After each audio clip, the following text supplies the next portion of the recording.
in the middle of freaking New York City, a place with too much concrete and far too many walls. And how did I end up here with Claire, trying to push our lives somewhere she clearly doesn't want, since she is gone? And if we're moving nowhere, should I move on?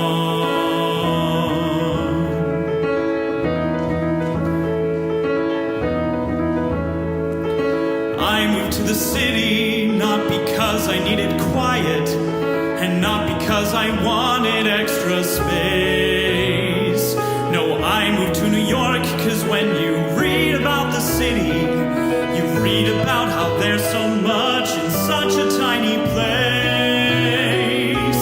Everything's connected, every street is intersected by a dozen more to take you where you wanna go.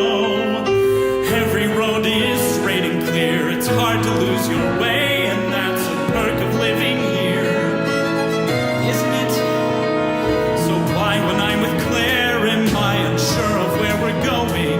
How come where I want to take us seems so far away? I thought the plan was clear, just like the streets of New York City, but I never thought the road I chose would only run one way. And if Claire won't stand beside me, then I have to wonder why she'd spend the last 2 years not wanting me to say goodbye.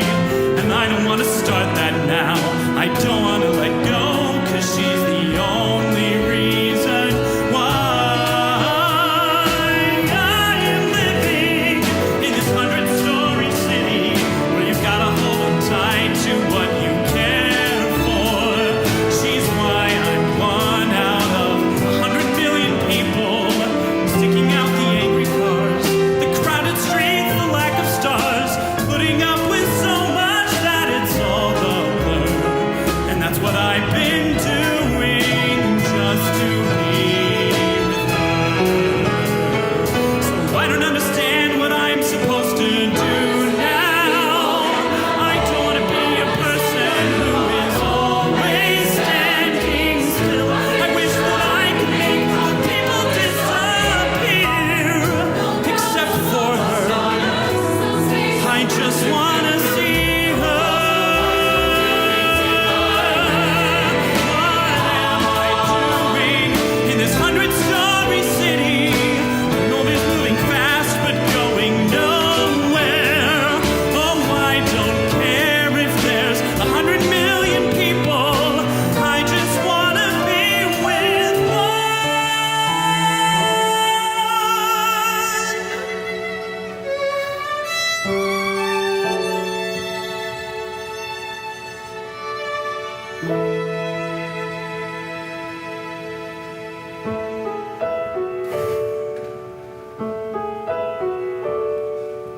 I always told you, Claire, that there was nothing we wouldn't make it through. But you've unearthed a breakup clause, which is wanting to put life on pause. So, Jesus, Claire, what now?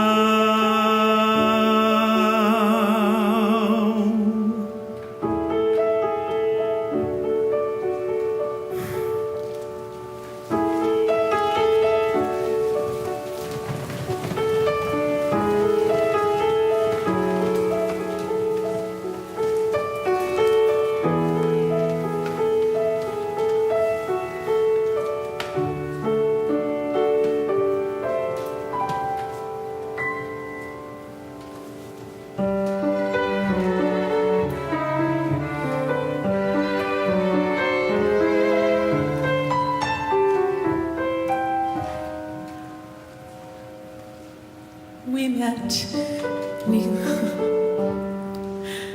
I'm sorry. We met, of all places, in front of Christini's some freakishly cold winter's day. I had on several unflattering layers of wool. He slipped on the ice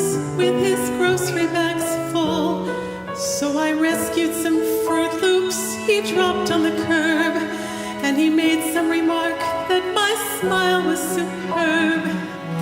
I thought that was sweet, and I started to go. He said, hey, what you doing tomorrow? Because I'll be here at the corner of Bleecker and Mercer tomorrow at 7.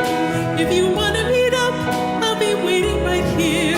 And in case there are two fellas waiting for you, my name's John. He waved and then he was gone.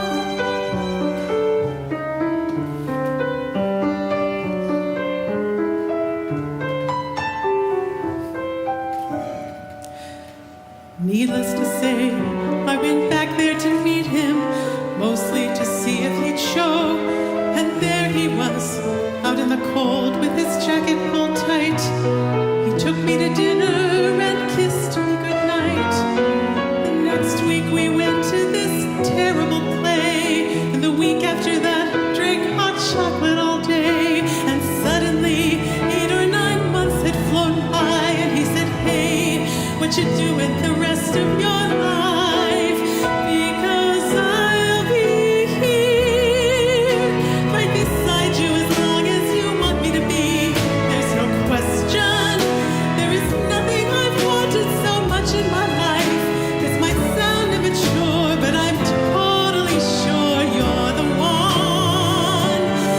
And we had just begun. We got pitched in September, our favorite month, with a rock band that played in this old synagogue. And we bought an apartment on West 17th Street and talked about children and getting a dog. Our first anniversary came in a flash, and we promised to take the day off. He had to stop into his office that morning, and so I went walking uptown to this bakery I know. When I heard on the street what I thought was a joke, till I noticed the sirens and saw the smoke. So I'm running back home with this feeling of dread to the voicemail he left with the last words he said.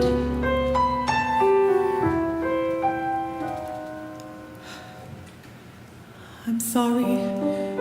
I don't mean to ruin your evening by bringing up all of this stuff. You're probably wondering why I even called you tonight. Well, today something happened that spooked me all right. I discovered his Fruit Loops still there on the shelf, and I cried and I couldn't get hold of myself. When as sure as I breathe, I heard John clear as day saying, hey, you're allowed to move on. It's okay, because I'll be here even if you decide to get rid of my favorite sweater.